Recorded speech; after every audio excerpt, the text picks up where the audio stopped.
Muchas gracias, Valentina. Darle la bienvenida a todos. Buenas tardes, especialmente también a nuestro invitado, a Max Cristóbal, que yo creo que efectivamente son profesores de nuestro Magíster de Comunicación Política desde los 10 años que tenemos del programa, y por lo tanto esta instancia y esta posibilidad de conversar la hemos vivido varias veces, me atrevería a decir más de dos, tres veces, dado la cantidad de elecciones que hemos tenido en el último periodo, ¿no? Pero por lo mismo, y con esta pregunta al tiro quiero partir, ¿qué hace distinto después de tanto cúmulo de elecciones? ¿Cuál es lo que hace distinto? Y en particular, obviamente, todas las elecciones presidenciales y parlamentarias siempre son muy relevantes, pero ¿qué particularmente Chile se está jugando en esta elección? Esa es la primera pregunta que les dejo, pero antes de darle la palabra a Max y a Cristóbal, les voy a comentar que vamos a dar espacio para el final para preguntas. Me las pueden escribir por el sistema de preguntas. No siempre vamos a alcanzar a hacerlas todas, y ahí yo voy a ir seleccionando para poder incorporar las preguntas, sobre todo en la parte final. ¿Ya? Así que dejamos abierto, y bienvenido, veo demasiadas caras conocidas, así que bienvenidos a todos. ¿Qué nos estamos jugando, Max? Parto yo. Sí. Muchas gracias, Magdalena. Un abrazo para ti y para todas las personas que nos están acompañando en esta actividad, en este encuentro. Yo creo que esta es la primera elección presidencial donde vamos a estar en presencia de un nuevo clivaje. Suena un poco ciútico, los sociólogos ciúticos hablan de clivaje, pero creo que en este caso corresponde y es adecuado usar esa idea. Yo creo que durante estos 30 años famosos, tristemente célebres a estas alturas, lo que cruzaba la línea divisoria de la sociedad chilena desde el punto de vista político, de la sociedad política chilena, fue el clivaje del sí y del no, lo que se instala a partir del plebiscito del año 88, la división entre partidarios y opositores a la dictadura militar, al régimen militar, y ese clivaje se fue progresivamente debilitando, y yo creo que tiene un momento en el cual finalmente termina de desaparecer, que es el contexto del estallido social. Y a partir del estallido social, donde muere este clivaje, que es el clivaje propio de la transición, se empieza a incubar un nuevo clivaje, que es el que se termina de articular y de configurar para el plebiscito del proceso constituyente primero, la división entre el sector de la sociedad chilena que está a favor, que aprueba el proyecto constitucional, y aquellos que rechazan. Y yo creo que de alguna manera en esta elección presidencial, este es el primer proceso electoral de elección presidencial posterior al proceso constituyente.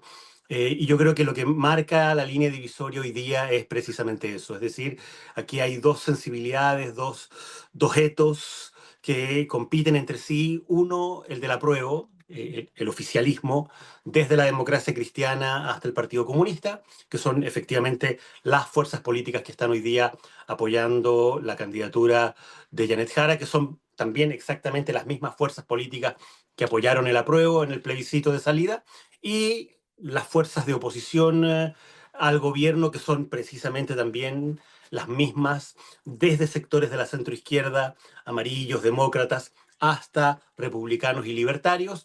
Ese mundo heterogéneo, pero que de alguna manera es en conjunto una sensibilidad opositora al actual gobierno, una sensibilidad opositora a lo que fue la propuesta constitucional de la convención. Yo creo que esa articulación, ese clivaje es el que está de alguna manera expresándose en esta elección presidencial y parlamentaria. Y como te digo, esta va a ser la primera vez en que este clivaje va a ser el marco ordenador de una elección presidencial y parlamentaria, con voto, además con voto obligatorio, es decir, exactamente el mismo padrón que votó para el plebiscito de salida.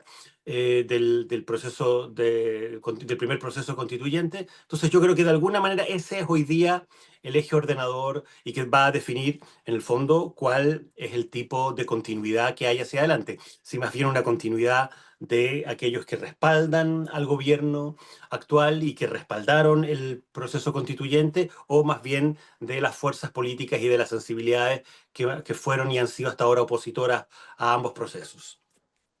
¿Cómo lo ves tú, Cristóbal? ¿Compartes esta idea de Marx del cambio de clivaje? Y te aprovecho de hacer también una pregunta en particular. ¿Qué está implicando? Uno ve que para muchos esto ha sido como la primaria de derecha. Acá hay también en fuerza, junto con lo que dice Marx, la discusión sobre si esto es va a ser una redefinición de cómo las derechas las estábamos entendiendo hasta ahora acá en Chile. Te dejo, ¿Me escuchan o no? sí, te escuchamos Sí. muy bien. Bueno, Y un gusto nuevamente saludarlos a todos, saludarlas a todos. Gracias, Magdalena. Eh, la teoría de que el plebiscito de salida del 2022 genera un nuevo clivaje, ¿cierto? Se la escuchamos a Pepe Aus y a otros en su momento, sobre todo porque la elección que vino inmediatamente después, que fue la elección de los consejeros del segundo proceso, ¿se acuerdan? Básicamente confirmó lo mismo que vimos en septiembre del 2022, lo confirmó después mayo del 2023, ¿se acuerdan? Que fue una configuración en términos de votos muy parecida, como 62-38. Eh, ahora, la tesis del nuevo clivaje sufrió un traspié a finales del 2023, te... porque la teoría del nuevo clivaje, que en ese entonces puso sobre la mesa Pepe Out, Ascanio, Pablo Longueira, ¿cierto? Era esta idea de que el Chile que no votaba y que metimos un poco a la fuerza era como mitocondrialmente conservador, ¿cierto? Y de hecho algunas encuestas los regalé con Carlos, con Cristóbal Uneus, que me decían que parecía que efectivamente era un poco más tradicional en lo moral, un poquito más autoritario en lo político, autoritario en el sentido de que estaría dispuesto a mirar con ojos de interés a alguien que le asegurara orden público o ciertos bienes públicos, ¿cierto? En desmedro de la democracia, pero resulta que en lo que le decía Pablo Longueira a sus correligionarios después de la elección del Consejo Constitucional era que con este nuevo clivaje la segunda convención iba a ganar mirando para atrás. No fue así. ¿Cierto? De hecho, ahí uno podría decir que volvimos al siguiente no, ¿te acuerdan? Ganó en contra 55-45. La derecha trató de transformar ese plebiscito, o sea, ese referéndum en un plebiscito sobre el gobierno, ¿se acuerdan? Boric vota en contra, Chile vota a favor, y lo perdió 45-55, o sea, lo perdió de alguna manera tal como el 88 y como el 2021. Entonces, es interesante saber si estas son excepciones al nuevo clivaje o todavía este nuevo clivaje está un poco en formación. Es una primera pregunta que tengo respecto de lo que decía Max. Todo parece anticipar que se confirmaría el patrón del primer plebiscito, ¿cierto? Que las derechas juntas van a sacar más de 62 probablemente, o por ahí, ¿cierto? Y las otras 38. Pero es interesante mirarlo porque ya tenemos un antecedente de que la teoría del nuevo clivaje al menos anduvo guateando en el segundo plebiscito. Los chilenos no habrían querido puro rodeo, parada militar y tedeum, por decirlo en términos caricaturescos, en el segundo plebiscito. Eh, lo que me parece interesante también es que esto es relativamente reciente. A 5 años atrás, en el estallido social, estábamos hablando de que los chilenos querían derrumbar el modelo a martillazo, ¿cierto? Yo al menos nunca me compré mucho esa tesis, yo siempre más creí que era más un momento populista en el sentido de antiélite, no anticapitalista en un sentido sustantivo, ¿cierto? Marchaba codo a codo no más AFP con no más TAC.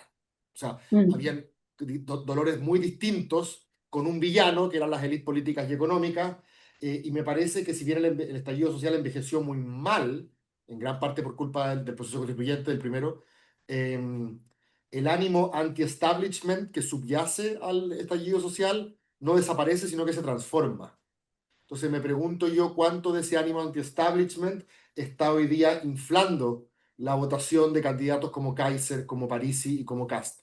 No creo que nadie muy anti-establishment esté votando por Matei, digamos. A pesar del rap de ayer, No creo que, pero sí creo que parte del voto de Kaiser y de Parisi, por ejemplo, que lo tendemos a meter en ese sentido, digamos, del rechazo. Creo que ahí hay un voto anti-establishment que no estoy enteramente seguro de que tenga coordenadas muy fijas para la derecha. Eso es una cuestión. Y finalmente tengo también una observación respecto de lo que de que esta elección confirmaría el clivaje del 2022, que me parece que en términos nominales eso es correcto, como dicen los economistas, pero en términos reales no tanto. Déjame irme de tesis. En términos nominales es correcto, porque tal como dice Max, todas las fuerzas que estuvieron por la prueba están con Jara Mm, y todas las fuerzas que están por el rechazo están con los otros candidatos de derecha. mm, Voy a meter a París aquí para, ¿cierto? Para hacerla más simple, ¿no? Eh, pero desde el punto de vista, y aquí por eso hablo de distinción entre nominal y real, desde el punto de vista programático, sustantivo, Jara y su propuesta no tiene nada que ver con el apruebo. O sea, la propuesta del apruebo tiene mucho más que ver con Boric 2021 que con Jara 2025. Jara 2025 no dice todes. Jara 2025 no habla de plurinada. Jara 2025 no anda con pañuelo verde. Jara 2025 tiene un programa que si ustedes han tenido, cierto, la paciencia de leerlo, se parece más al de Bachelet 1 que al de Bachelet 2. mm, Jara, en su primera aparición en la franja, ¿qué es lo que hace? Se va a parar al medio del desierto con unos drones para controlar la inmigración ilegal. Es decir, creo mm, que hay una convergencia programática en torno a economía y orden público que de alguna manera confirma que la agenda está totalmente corrida a la derecha y a nadie habla de lenguaje inclusivo y derechos sociales. De hecho, de alguna manera, corrígeme Max si tú lo ves distinto, pero pareciera que el 2021, ¿cierto? Boric decía, no hay ser humano ilegal, migrar es un derecho, y Kass decía zanja, ahora el más suave dice zanja. Es de zanja para arriba, es alambre púa electrificado, mina antipersonal, o sea, de ahí para arriba, ¿cierto? Los temas son bastante más materiales y no tan postmateriales como observó Cristian Valdivieso de Criteria, ¿cierto? El 2021 importaban cuestiones más relacionadas al reconocimiento. Hoy día, la bandera de Jara, que es más nacional popular que woke, ¿cierto? Es llegar a fin de mes. Entonces, creo que hay también un fenómeno de convergencia programática que es interesante para compararlo justamente con la apruebo rechazo. Dicho eso, yo creo que esta elección es, creo que fue Mansur el que dijo que era más plana del 93.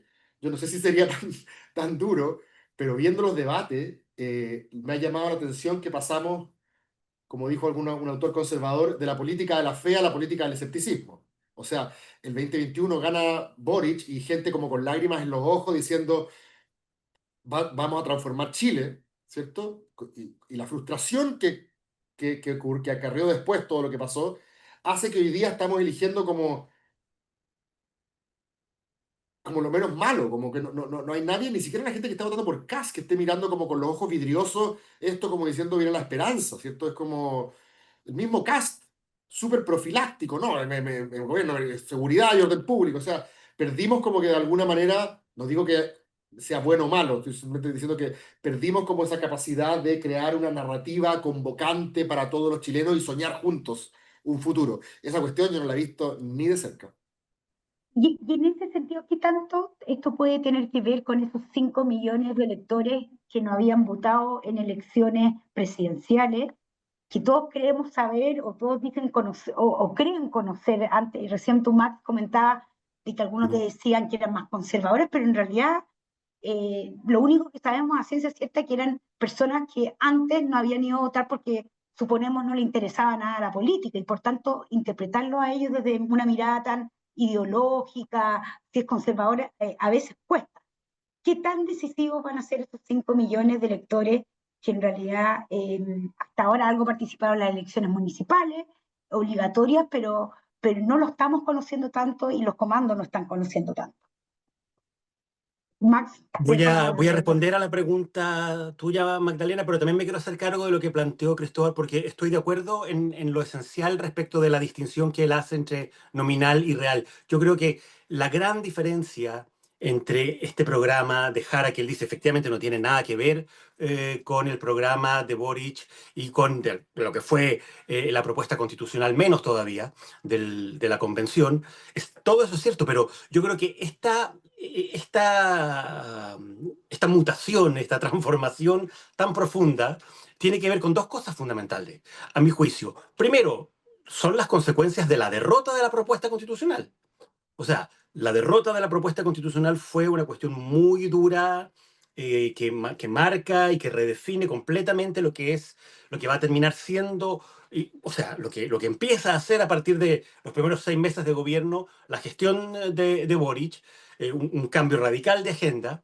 Y también el hecho de que ese cambio radical de agenda se ve después reforzado con el hecho de que al gobierno en todas sus reformas emblemáticas le fue mal, no logró sacarlas adelante.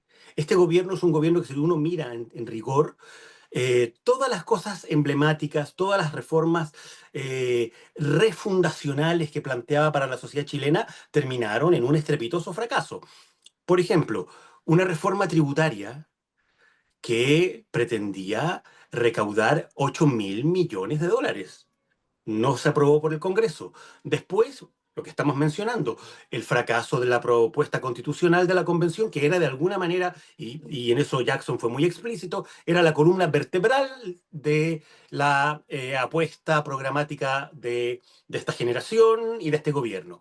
Después, el programa de Boric planteaba un sistema nacional de salud al cual nos iban a integrar a todos, iban a dejar a las ISAPRES como seguros complementarios. Bueno, el gobierno al final, en medio de la crisis de las ISAPRES, tuvo que entregarle un balón de oxígeno financiero a las ISAPRES por los próximos 13 años para poder estar pagando sus deudas.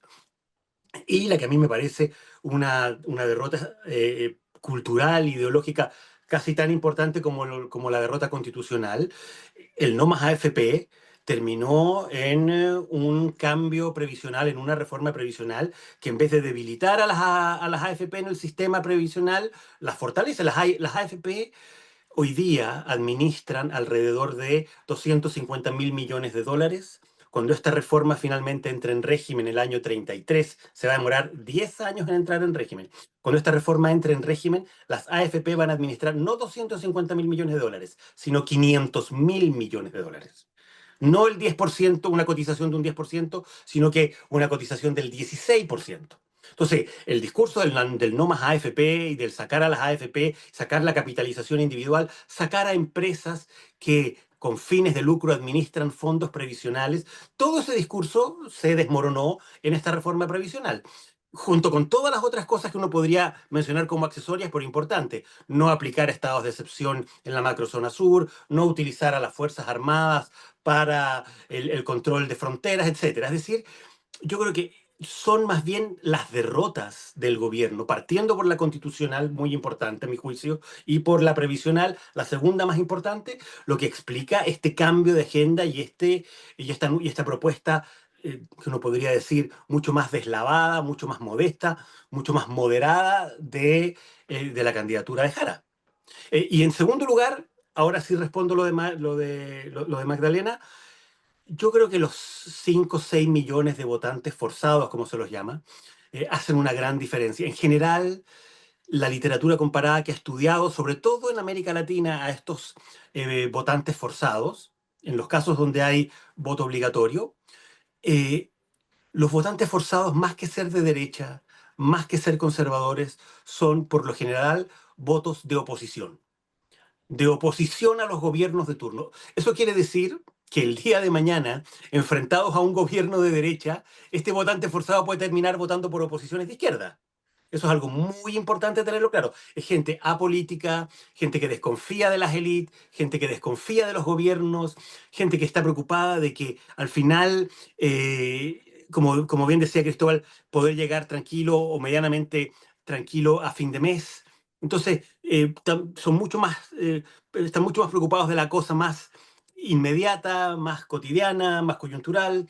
Y yo creo que en eso, claro, efectivamente, este voto forzado va a hacer una gran diferencia. Esta es la primera elección presidencial con voto obligatorio y como ya lo están mostrando las encuestas que están haciendo la diferenciación entre voto voluntario, votante habitual, como lo llaman, y votante obligado, votante forzado, las diferencias que hay, sobre todo en algunos candidatos, el caso de Kast es especialmente significativo, en el caso de Matei no, Matei en general se mantienen muy parecidos el votante común voluntario y el votante forzado. Jara también cambia mucho, igual que Kast. Jara tiene mucho respaldo en el votante habitual, en el votante voluntario, pero tiene una caída bien fuerte en el votante forzado. Es decir, yo creo que, perdón, este cambio de padrón, este bolsón de incertidumbre que se agrega de entre 5 6 millones de nuevos votantes va a hacer, sin duda alguna, una gran diferencia respecto de las elecciones presidenciales anteriores.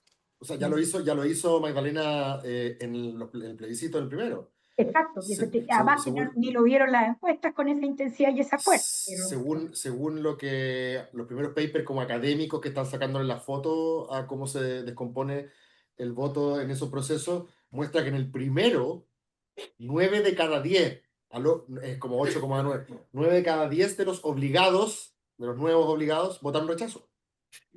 ¿Cuántos de ellos votaron rechazo porque eran de derecha, como lo hablábamos hace un rato? ¿O cuántos de ellos votaron obligados sencillamente para decir de qué se discute que yo me pongo? Es una buena pregunta, ¿cierto? y en ese sentido voy a volver al voto desconocido, Cristóbal, pero quiero tomar para que le responda justamente el tema de la renuncia. Tú hablas mucho de las renuncias que ha tenido que hacer el gobierno, un cierto sector, pero Máximo, Kast, sí. que es el líder, ha tenido que hacer renuncia porque también la batalla cultural, uno ve el programa de Kast de la elección anterior cuando enfrentó a Boric, es También, sí, sí, sí. o sea, o Por sea, eso, sí, por eso yo entonces, dije, también ha habido renuncia por el otro lado. ¿Cuáles son las renuncias del sector de la yo derecha? dije Sí, convergencia programática, sí. justamente, obviamente hay uno que se corrió más que el otro, ya sea por Mm. las razones que dice Max, o por genuino convencimiento, probablemente sea más de lo que dice Max y un poquito de lo otro.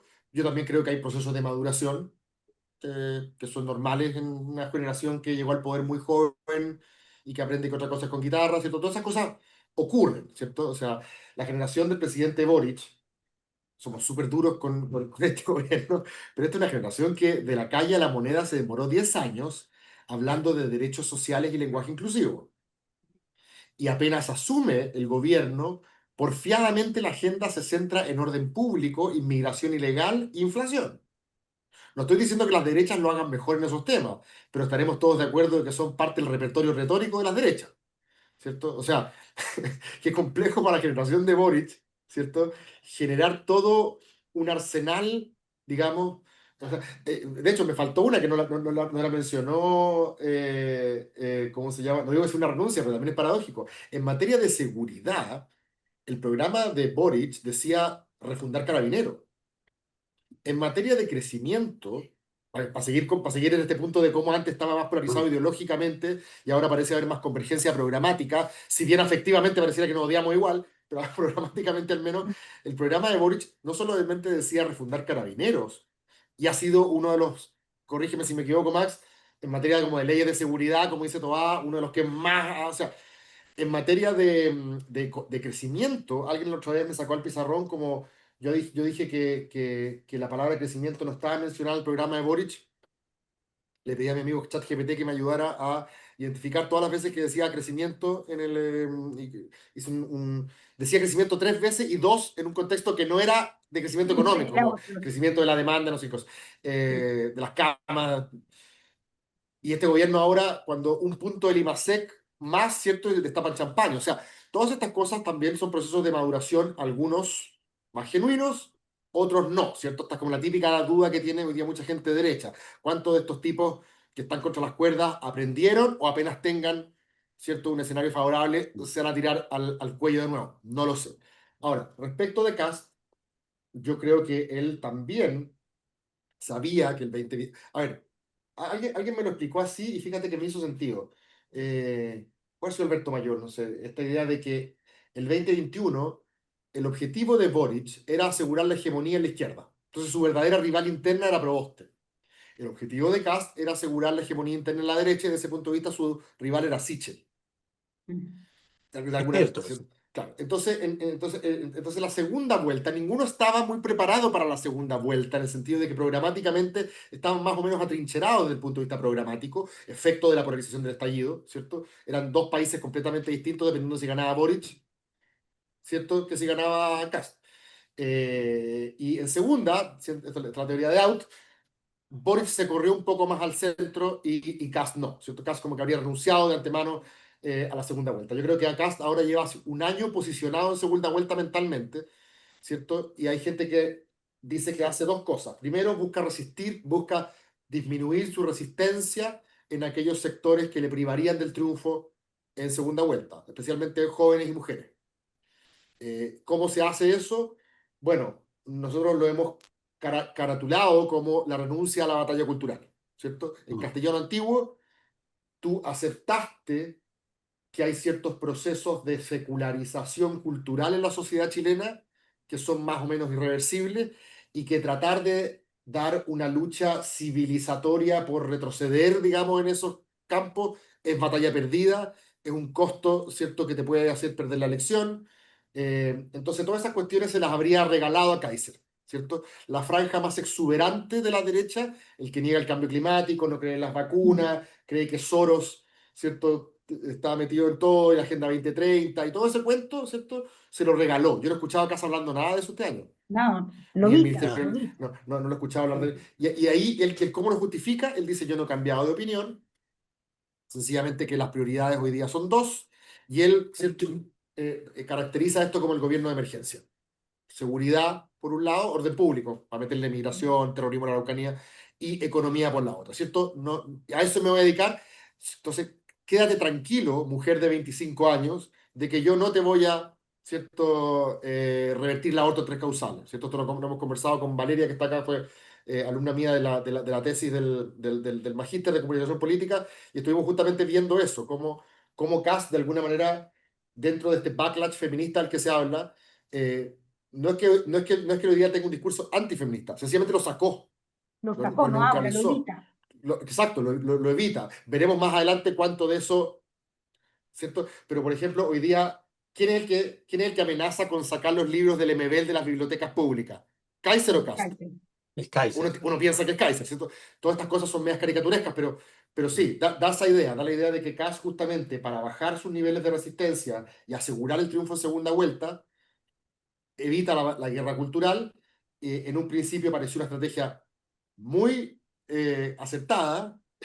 Hoy día, con el crecimiento de Kaiser, no sé qué piensa Max, la cuestión no es tan clara. Yo al menos vengo promoviendo esta idea hace harto rato y Kaiser, caché que el fin de semana en una entrevista dijo que el error de Kast había sido renunciar a la batalla cultural. Entonces, como que él realmente se está tomando en serio este proyecto como... Como tal, como tal. Sí, Sí, Déjame sí, estoy de volver, acuerdo. sí, déjenme volver, Maxi, Cristóbal, déjenme volver a la luz, ya que nos empezaron a hacer también preguntas varios conocidos que han hecho el programa a través de los chats. Entonces, vamos a hablar de los efectos de una segunda vuelta y congreso, pero antes de eso, José Cristóbal Opazo justamente preguntaba, ¿nos podemos encontrar con una sorpresa a 10 días de las elecciones? Y un poco haciendo la referencia, por ejemplo, a lo que ocurrió en Bolivia, en que aparecieron, pasaron a segunda vuelta o ganaron elecciones candidatos que no se veían como que eran firmes candidatos. Entonces, en definitiva, Max, ¿tú crees que nos podríamos encontrar con una sorpresa, por ejemplo, que pasara a segunda vuelta un Kaiser o incluso una Matei o alguien que no estaba entre los nombres? Y algo de esto tiene que ver con también esta incertidumbre que hablábamos antes, nos daban estos votantes desconocidos, obligados. Pero te dejo la pregunta. ¿Qué tan cerrada está estas elecciones y qué tanto puede ocurrir estos últimos 10 días? A ver, yo creo que hay que ser muy cauteloso y responsable respecto de esto. Si uno mira las encuestas, todas las encuestas de los últimos 4 meses, en los últimos 4 meses, los que han estado pasando en todas las encuestas a segunda vuelta son, en primer lugar, Janet Jara y en segundo lugar, José Antonio Cast. No ha habido ninguna encuesta en los últimos 4 meses donde el que pase a segunda vuelta no sea Jara o Cast. Esa es la realidad. ¿Qué es lo que ha pasado? O sea, lo que dábamos por seguro hasta hace 3 semanas atrás es que pasaban Jara y Kast. Hoy día damos por seguro, seguimos dando por seguro que Jara va a estar en segunda vuelta, que Jara va a ser la primera mayoría relativa. En eso no hay ninguna duda. La duda ahora, donde se ha abierto un margen de incertidumbre, es en si Kast, que ha venido bajando consistentemente su votación en las últimas semanas, y Kaiser, que ha ido subiendo consistentemente también en las últimas semanas, si esas curvas van a terminar por cruzarse antes del 16 de noviembre. Esa es la pregunta. Yo todavía lo veo difícil. Yo todavía creo que las encuestas que hemos estado viendo hasta este fin de semana, las de este fin de semana ya estaban con la restricción, con la veda, pero las que vimos hasta el fin de semana pasado y las que se conocieron de manera más reservada durante este fin de semana, confirman que al menos hasta ahora Kaiser no ha pasado a Kast, salvo en la encuesta de Alberto Mayor.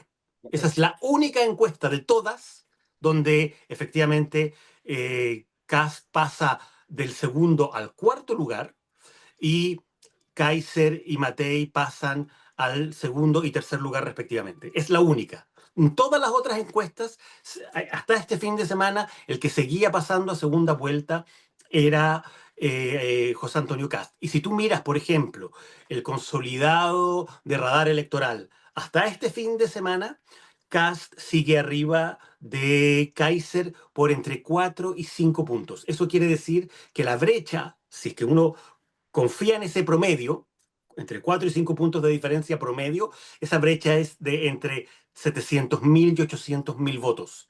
Y es una brecha muy grande para poder cerrarla en un plazo de 10, 12 días. Tiendo a pensar que eso debiera no ocurrir, debiera no alcanzarle el tiempo a Kaiser. Es decir, Kaiser tendría no solo que seguir subiendo y Kast seguir bajando. Kaiser tendría que aumentar mucho la velocidad de su crecimiento para poder cubrir esta brecha de entre 700 y 800.000 votos y llegar finalmente el 16 de noviembre por encima de Kast. Lo veo difícil, pero no lo veo imposible. O sea, creo que efectivamente la curva de descenso de Kast y la curva de ascenso de Kaiser pueden estar muy cerca si es que Kast no revierte su caída y si es que Kaiser logra mantener el impulso y el momentum, como se llama, de crecimiento en el que está y en el que ha estado en estas últimas 2, 3 semanas. Yo no descarto que pueda ser Kaiser el que pase segunda vuelta, pero hasta ahora, según los datos, lo veo menos probable que se confirme que el que va a pasar a segunda vuelta sea José Antonio Kast. ¿Cómo lo ves, Suscribo cada Cristóbal? palabra, así Tú que dices hazme otra que pregunta porque suscribo cada palabra. suscribe cada palabra. Y sí, Eh, yo y suscribo personalmente cada palabra siempre además. yo a mí me gusta ver como metodóloga harto los márgenes de error, entonces también creo que hay más cercanía de la que creemos, sobre todo con este voto incógnito, Sí, lo pero que pasa es bueno, que tengo un rollo con el... a ver, últimamente se ha rumoreado, mm, ¿cierto? Que Matei tendría un voto oculto concertacionista, ¿cierto? Lo hemos leído, sí, lo hemos escuchado, seguramente en la sobremesa. Eh, ese voto oculto concertacionista, eh, que ya en teoría es un votante habitual, entonces sí, ya debería estar registrado, o sea, ya debería estar en caja, ¿cierto? Más o menos. Me parece que Yo creo que ese es el es, punto clave. me parece que es mucho menos sustantivo que el voto oculto del tipo que no es habitual, ¿cierto? Y que no ha y que va a y llegar que rechaza todo perfecto. ese es más probable que haga crecer a París y a Kaiser. Sí, Entonces, si es que hay sí, un voto oculto, es probable que uno de estos dos pueda beneficiarse. Puede que estemos subestimando a Kaiser o subestimando a Parisi. Eh, sí, no Estoy de totalmente. sé, acuerdo. entonces creo que yo entiendo que el mundo de Matei, el entorno de Matei, influye un poco esta tesis, ¿cierto? Yo a estas alturas creo que ellos mandaron a matar a Harold en estas últimas 2 semanas para esos 5 puntitos que había ganado. Recuperarlo, no le vendrían nada De mal a alguna, Matei esos 5 puntos, significa que entraría a los días finales dentro del margen de error prácticamente. O sea, sí, si los 5 de Harold pasan íntegramente a Matei, ya estamos hablando de una candidata que de 14 15 pasa casi 20. O sea, no sí, creo que eso muy ocurra, difícil. digamos, eh, pero me parece más plausible pensar en que si estamos subestimando a alguien, estamos subestimando los anti-establishment más que a los tradicionales. Esa es mi Yo impresión. en eso estoy de acuerdo. Ahora, Creo que veo pase, muy difícil la posibilidad de que Evelyn Matei pueda estar en segunda Perfecto. vuelta a estas alturas. Lo veo muy, muy improbable. y la otra teoría, Magdalena, es la teoría de los amigos del Quique Mujica, ¿cierto? La teoría de que podría haber una corrida de Matei a Kaiser, o sea, perdón, de Matei a Kast, porque Sí. el miedo de que gane Kaiser es un miedo doble, es un miedo a, primero, si llega a ganar, ¿cómo va a gobernar este alemán inexperto? Como leí una columna genial hoy día del título, ¿cómo va a gobernar? Y segundo, hace más competitiva la segunda vuelta con Jara. Yo creo que le gana igual a Jara, ¿eh? Pero Sí. la hace más estrecha, ¿cierto? Entonces hay gente que dice que para evitar eso hay que apostar hoy día al tiro por el más competitivo que está haciendo Kast, ¿cierto? Y sobre todo también porque mucha gente de derecha me ha tocado conversar con gente que se dedica a las lucas y están asustados por el diario el otro día. El diario del lunes va a decir primera vuelta en Chile la gana una candidata comunista. Es como Sí. conoce mejor que yo la prensa, ¿cierto? Entonces, eso va a decir el diario ¿Qué del lunes. noticia? Siendo ¿Qué que en noticia? verdad es un espejismo, es un Convengamos que es espejismo. noticia. Claro, pero un espejismo porque es como el espejismo cuando Massa, ¿cierto? Le ganó a Milei en Argentina. La posibilidad de que Jara gane la segunda vuelta es bajísima, aunque en primera vuelta le saque 10 puntos al que viene. Claro, le llega a sacar 15 ya la cuestión, o 18 tiene otro color, ¿cierto? Pero yo he escuchado mucho eso también, como de gente diciendo, pasémonos al tiro a Cast, de tal manera de que la noticia al día siguiente no sea una A distancia partir tan... de ese punto. Max, y a los dos, esta es una elección también de senadores en algunas regiones y de diputados. Entonces, todo esto que hemos hablado, este cambio de clivaje, este voto incógnito, ¿cómo va a afectar, primera pregunta, las elecciones parlamentarias que tienen un componente un poquito más local? Y de cara ya mirando futuros, si llegar a salir efectivamente, incluso en segunda vuelta, un voto de derecha, eh, ¿cómo hacer esa gobernanza con tantas derechas que hemos visto discutir, pelearse, pensar cosas distintas? Eh, en el caso, convengamos que llegara a ser que hubiera mayoría también en el Parlamento para la derecha. Eh, eh, Primero discutamos si es plausible eso, pero en el caso que fuera, ¿qué tipo de gobernanza no tiene? Y ahí tomo un poco también, me estoy inspirando justamente en una pregunta que me hizo uno de nuestros asistentes, Raúl Fuentes. A ver, los estudios que han hecho los expertos electorales, las proyecciones que se han hecho en materia parlamentaria. Estoy pensando, por ejemplo, en Cristóbal Uneus, en Ann Holster y en Pepe Out, que son las proyecciones que he visto en los últimos días. Ambos coinciden en que debiera haber, en que el escenario más probable es un avance importante de las fuerzas de oposición, de las oposiciones, hasta el punto de que eventualmente pudieran las oposiciones tener mayoría respecto del oficialismo en ambas cámaras. Yo creo que eso efectivamente, no soy experto electoral, como digo, eso es probable dado el ambiente y dado un antecedente que es muy importante tanto para la elección parlamentaria como para la elección presidencial que estamos comentando. Estamos en un contexto en el cual en los últimos 3 años hemos tenido un gobierno con un nivel de aprobación en torno a un 30 y con un nivel de desaprobación en torno a un 60. Y de alguna manera ese fenómeno, esa realidad política, social, sociológica, es lo que se está expresando hoy día y lo que se va a terminar de expresar electoralmente en las elecciones presidenciales y parlamentarias.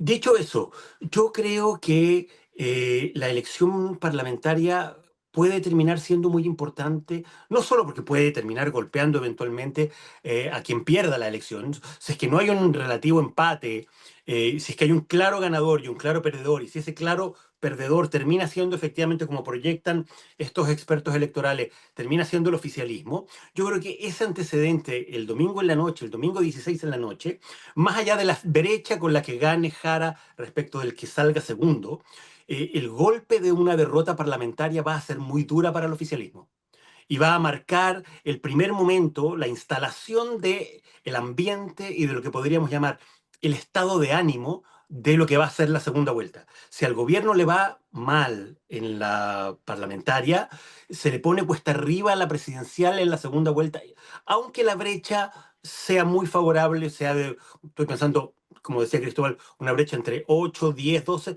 que es lo que están anticipando en general las encuestas. Yo todavía creo que Jara tiene una posibilidad de ganar esta elección. Muy baja, remotísima. Pero esa posibilidad está en que sea Kaiser el que pase a segunda vuelta. ¿Por qué? ¿Por qué lo digo? Por lo siguiente, hasta hace una semana atrás, la encuesta Criteria estaba mostrando que en el escenario de segunda vuelta, Jara-Kaiser estaban empatados. Hace una semana atrás en Criteria.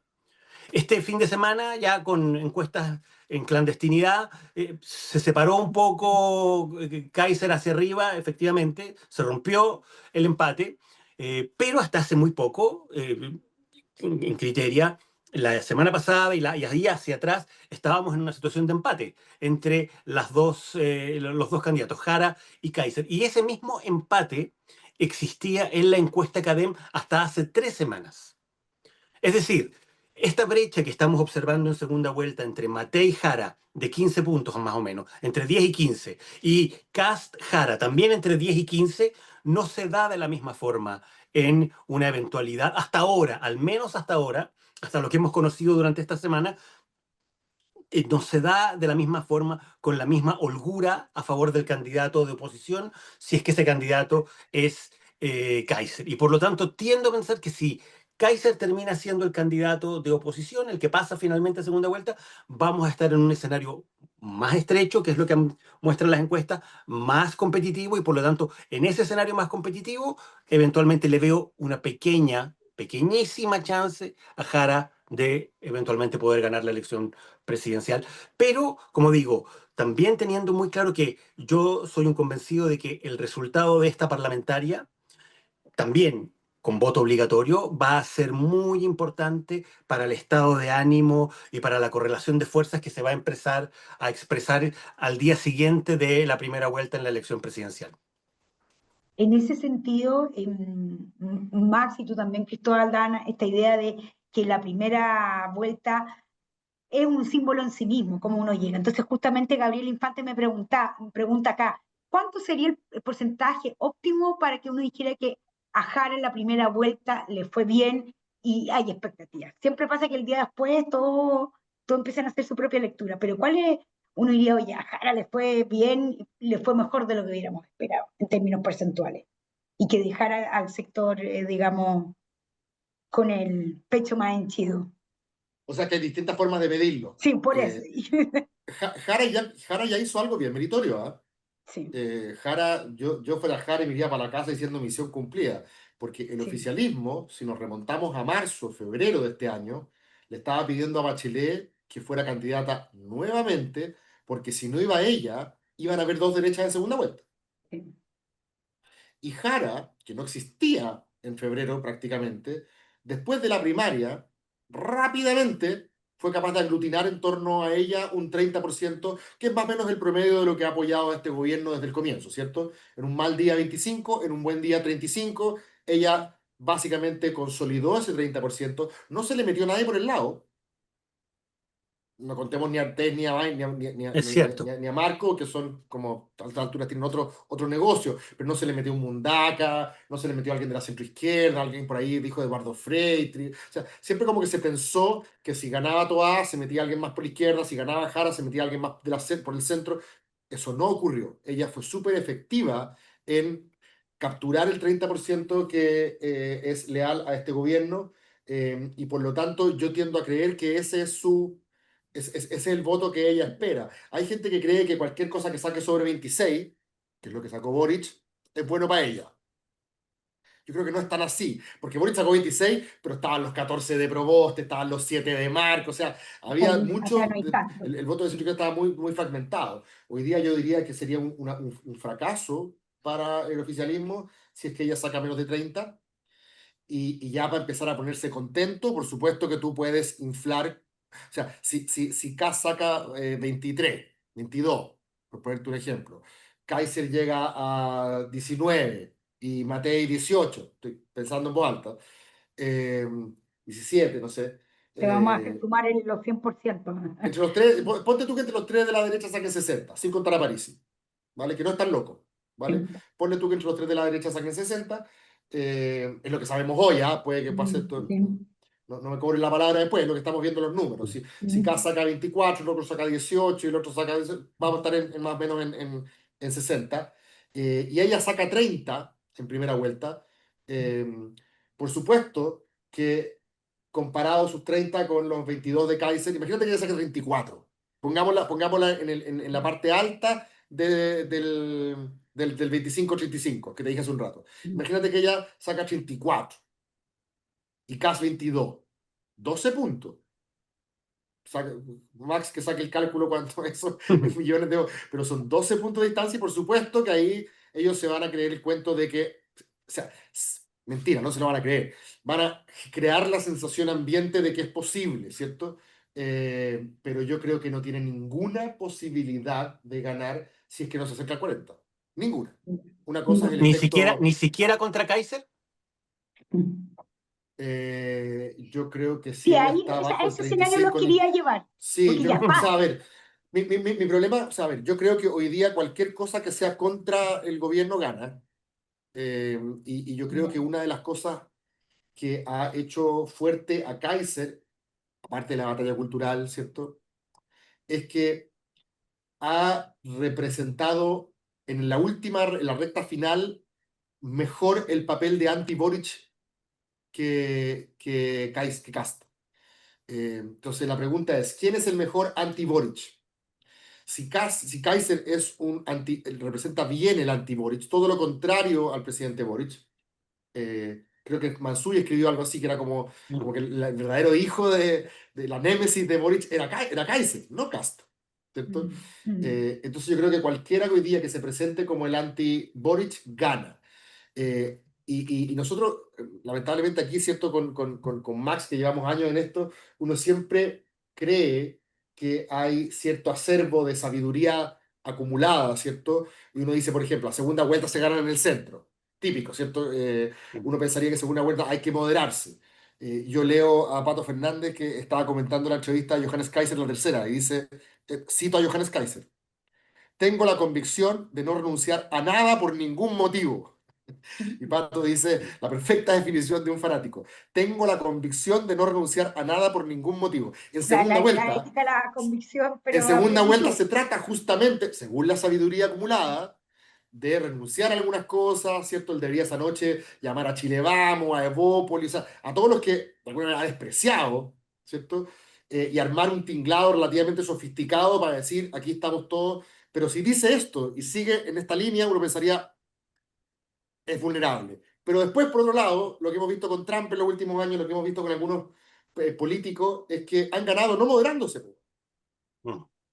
Entonces, por eso yo, eh, Ya, pero ahí, bueno, ahí volvemos a que Puedo. Estados Unidos, yo creo que cualquiera le gana a Jara. sí, Salvo que es Jara, difícil a cualquiera le gana. salvo que Jara haga algo realmente como que mueva mucho el piso y sea capaz de avanzar, más porque nosotros estamos pensando siempre en el eje izquierda-derecha, no se trata de que Jara sume amarillos y demócratas, ¿cachai?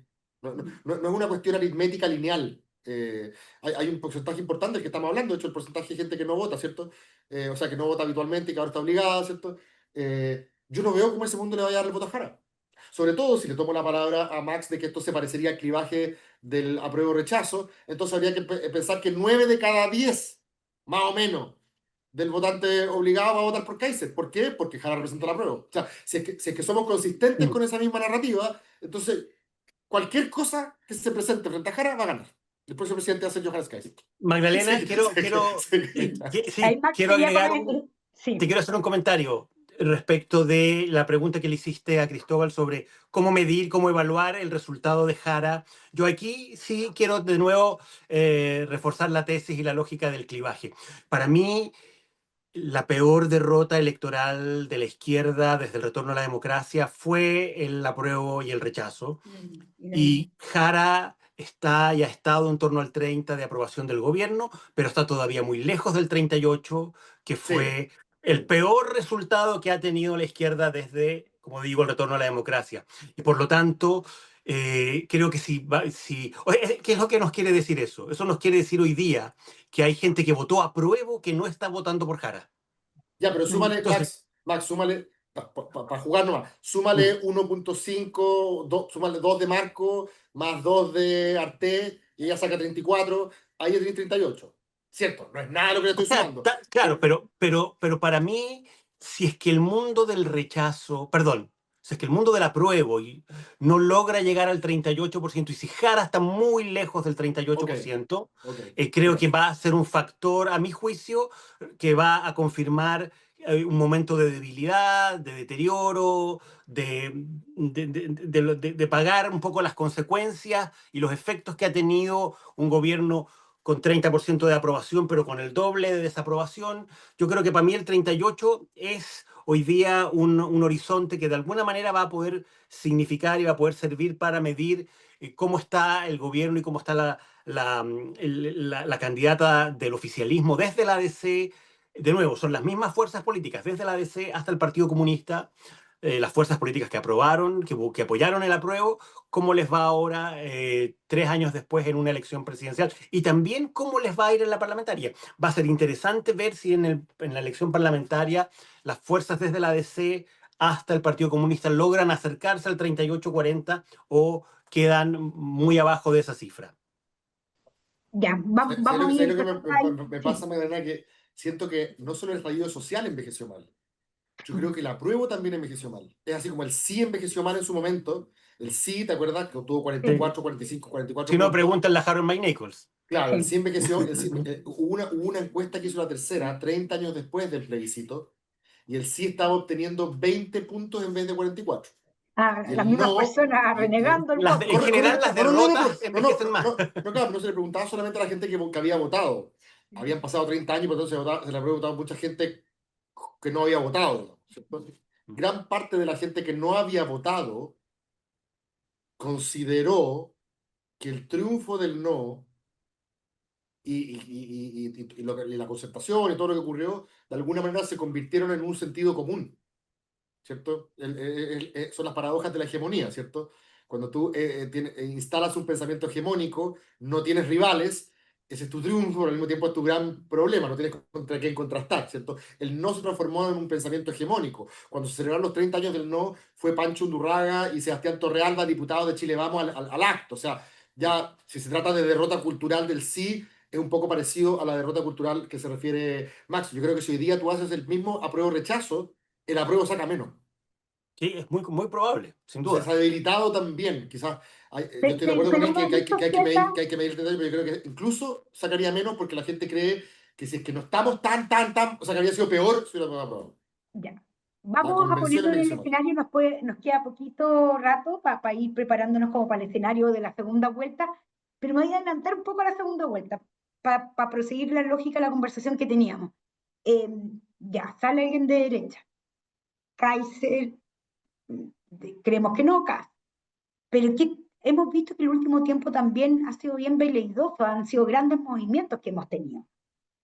Un gobierno de derecha liderado por Kast va a activar más a una oposición, porque esto también ha sido el tema que ha utilizado como argumento, sea off the record o no, justamente la gente más cercana a Matei, de decir, oye, nosotros somos más gobernanza, nosotros somos más posibilidad de institucionalidad y más tranquilidad, porque un gobierno de casa en particular podría generar un activismo y un volver a la calle, un montón de cosas más que se han planteado, ¿no? Entonces, eh, yo lo escucho y pareciera que como que ya el triunfo está claro que de la derecha, por si entendemos la encuesta, está, pero qué tan sustentable y sostenible puede ser ese cambio de clivaje, Max, Mm. pensando en un gobierno liderado por Kass.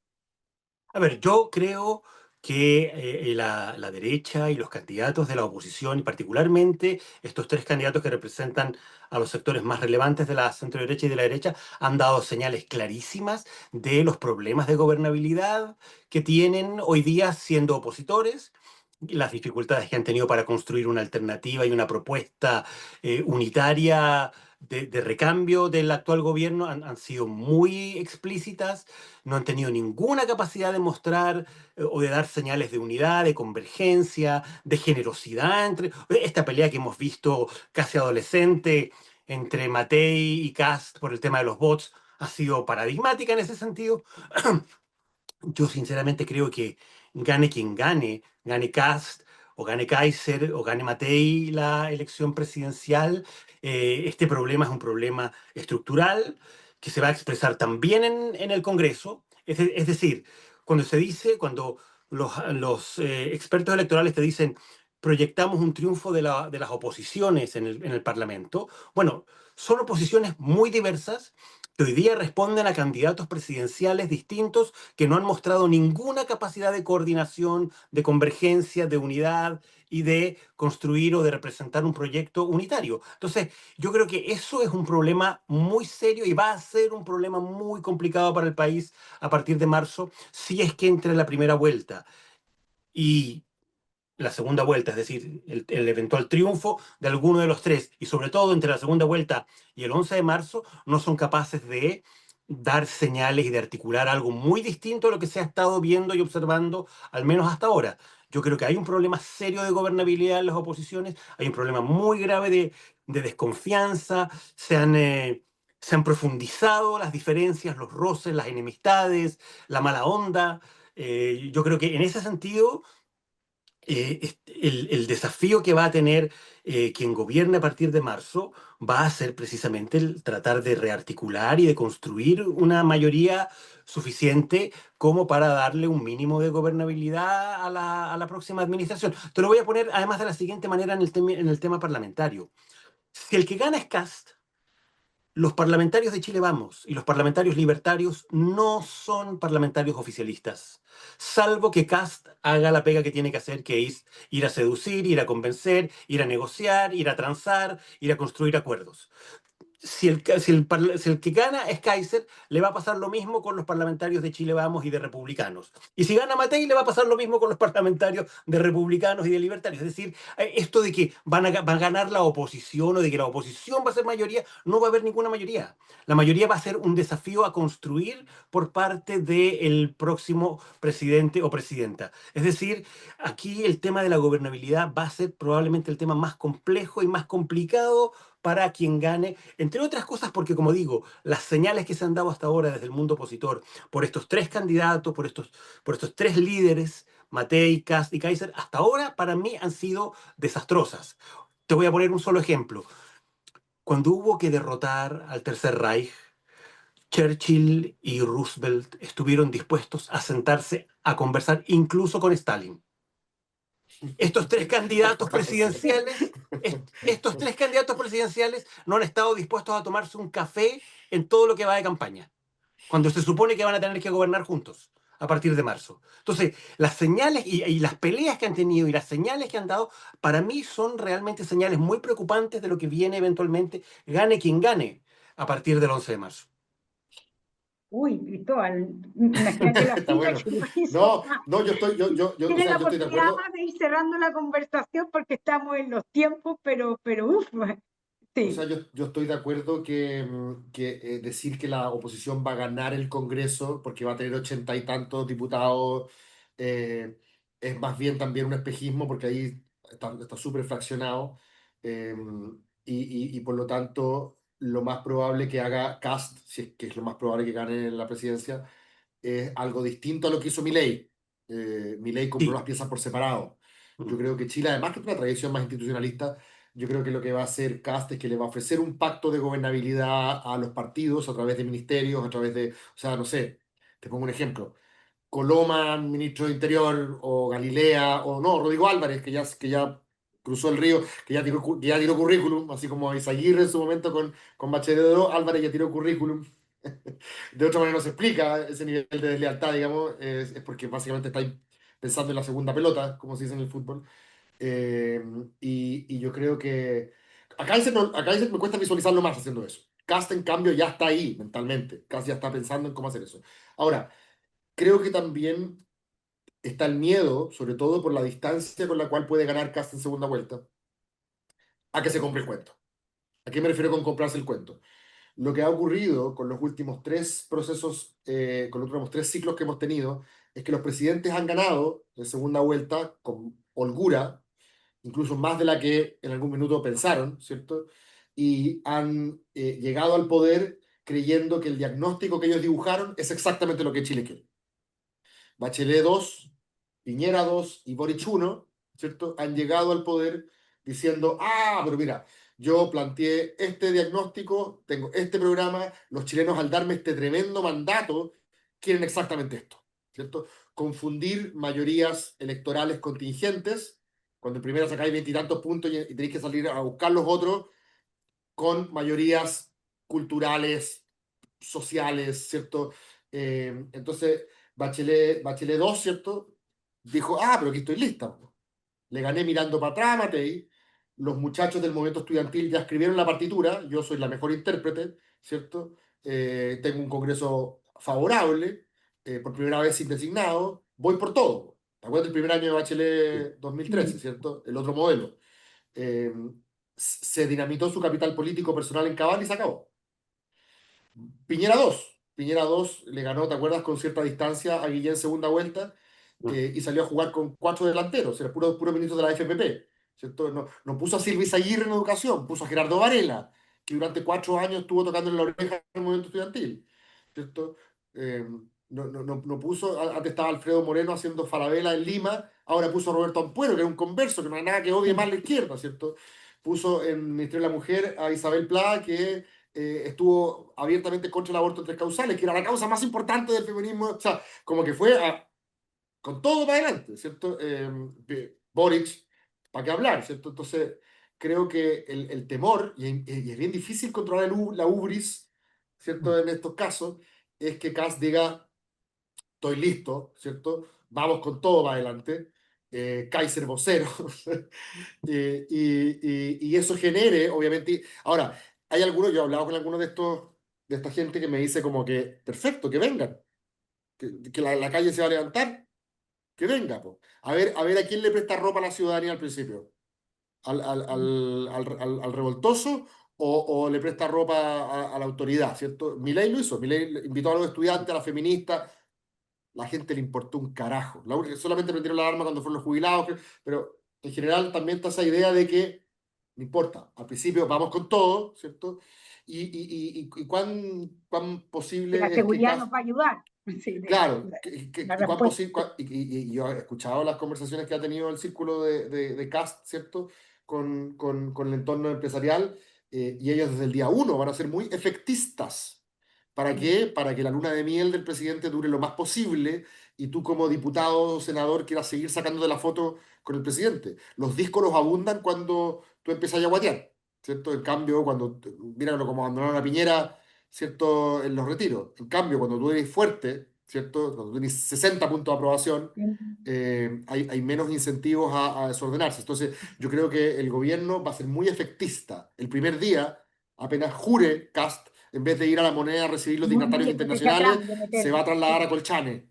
Sí, de tirar ¿Cachai? toda la parrilla, el tiro. Sí, Ay, eso es lo que, eso yo creo que es el aprendizaje que bueno, ellos están armando. pero faltan 10 días, tenemos un debate el lunes, además el último debate, así que todavía ahí vamos a ver lo que va ocurriendo. Yo agradecerles, Max y Cristóbal, como siempre, la conversa podría dar más largo, pero vamos a respetar los tiempos y tener la oportunidad de seguir conversando. Vi a varios exalumnos por ahí presentes del programa del Magíster de Comunicación Política, así que paso el aviso de acordarnos que tenemos un encuentro de alumni por los 10 años, así que justo después de las elecciones, así que ahí podremos Y computar coinciden, sí. en vivo y en directo. Y recordarles sí que va a haber un segundo encuentro y una segunda posibilidad con otros, digamos, también profes del programa, todos expertos analistas para poder hablar si todas estas cosas que conversamos, porque acá ya terminamos hablando del gobierno de Kast, pero puede ser que todo eso quede en la mitad. Puede ser que haya que hablar del gobierno de Kaiser. Exacto. Está siendo grabado esto, así que ya quedó grabado, pero ahí vamos a ver. Así que nuevamente Quedamos casados por poner nuestras palabras. imágenes. Sí. Oye, muchas gracias. Tenemos un montón de gracias por de varios de los que participaron. Ahí por ahí la María Paz se le suele decir, y gracias al guionista de Chile Muchas que gracias a no para de ustedes, a complacernos con todos. la idea. Así que Un cariño a todos y abrazo, nos vemos. muy buenas Chao. tardes, Bien. gracias. Adiós. Chao, Max. Nos vemos, cuídate. Magdalena, Chao. Cristóbal, un Chao. Chao, bueno. abrazo. Un Que les vaya muy abrazo. bien a todos y a todas.